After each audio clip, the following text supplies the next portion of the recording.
Kita masih mendiskusikan terkait kontroversi hukuman mati. Pemirsa, memang pro kontra terkait hukuman mati banyak berkembang di masyarakat, tapi bagaimana sebaiknya kita bersikap? Silahkan Anda nanti simpulkan sendiri hasil diskusi kami. Saya masih dengan Pak Tony Spontana, Kepala Pusat Penerangan Hukum Kejaksaan Agung Republik Indonesia. Pak Tony, kalau misalnya ada warga negara asing yang harus dieksekusi mati, kan ada komunikasi antara Kejaksaan Agung dengan Kementerian Luar Negeri. Nah, hasil dari komunikasi itu, apakah Kementerian Luar Negeri memberikan juga semacam notes, catatan atau rekomendasi terkait eksekusi yang akan dilakukan, Pak? Jadi bentuknya notifikasi ya, pemberitahuan kepada perwakilan negara yang di sini. Kita berikan pemberitahuan bahwa warga negara Anda yang bernama ini, yang tersangkut kejahatan ini, berdasarkan putusan pengadilan bla bla bla, kita akan laksanakan putusannya berupa eksekusi sekian ya. Silakan saudara kalau ingin berkomunikasi atau bertemu dengan warga negara yang bersangkutan, dipersilakan. Kita kasih ruang untuk itu. Ya, tapi Kementerian Luar Negeri tidak boleh menolak ya, bentuknya bukan minta izin. Oke. Jadi pemberitahuan. Ya. Gitu. Jadi rekomendasi atau apapun bentuknya itu sekedar pemberitahuan, pro dan kontra, misalnya dalam suatu kasus Kementerian Luar Negeri minta ditunda secara teknis walaupun tidak dibatalkan, itu bisa nggak kira-kira Pak Tony? Selalu request itu ada. Setiap notifikasi selalu dijawab, Pak minta tidak dilaksanakan, minimal ditunda. Selalu begitu. Iya.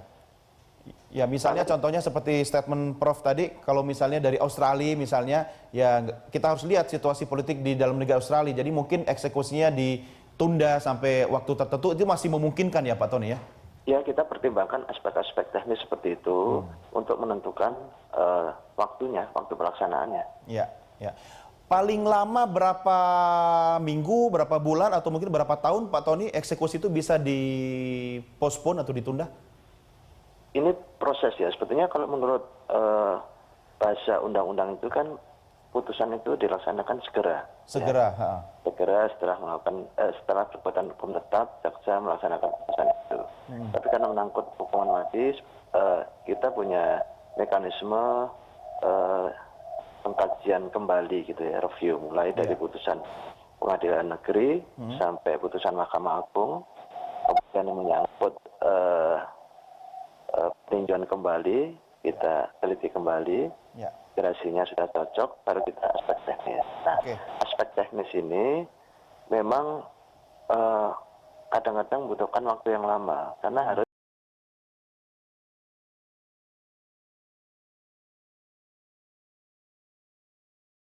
dari hari terakhir menjelang eksekusi itu harus merupakan data terakhir. Misalnya begini, kemarin itu terpidana transit yang dari Vietnam yang di Boyolali, data awal dulu kan dia beragama Buddha.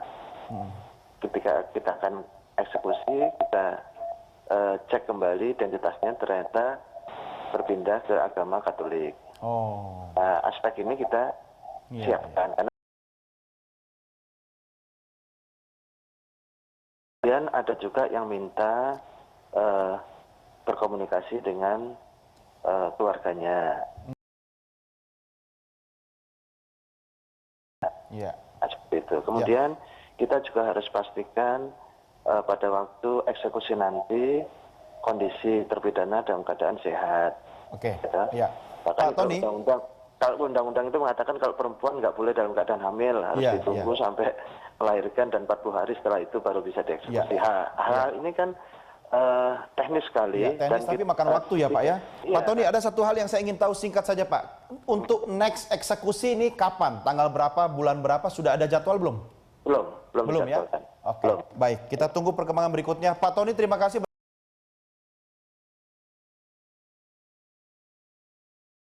Ya, demikian diskusi saya dengan Pak Tony Spontana, Kapus Penkum Kejaksaan Agung. Prof, ini Indonesia punya sikap, negara-negara lain juga punya sikap. Apakah sekarang posisinya tarik-menarik, bargaining position?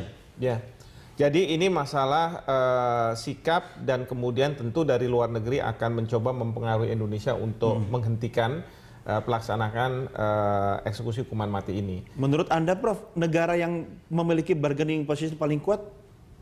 Biasanya adalah negara-negara, pertama adalah negara yang tentu punya Indonesia tergantung pada negara tersebut. Lalu yang kedua adalah negara yang punya moral tertentu untuk mengatakan pada negara lain bahwa kamu jangan melakukan itu. Dan yang ketiga adalah negara yang mempunyai masyarakat yang sensitif terhadap masalah-masalah hukuman mati ini. Kalau organisasi internasional bagaimana? Organisasi internasional mungkin juga ada, tetapi masalahnya mereka tidak akan mempunyai kekuatan untuk menghimbau sekuat seperti negara. Ya, tapi harus diingat, saya ingat suatu kejadian Singapura. Di Singapura ini beberapa tahun yang lalu, pada waktu itu masih Presiden Clinton di Amerika Serikat, lalu ada warga negara Amerika Serikat di bawah umur, seorang anak-anak yang melakukan vandalisme. Lalu menurut hukum Singapura, kejahatan vandalisme itu berkonsekuensi pada hukuman cambuk. Lalu kemudian Singapura akan melakukan eksekusi itu. Amerika Serikat, sebuah negara yang sangat besar, melalui presidennya mengatakan jangan, bahkan dengan disertai berbagai ancaman.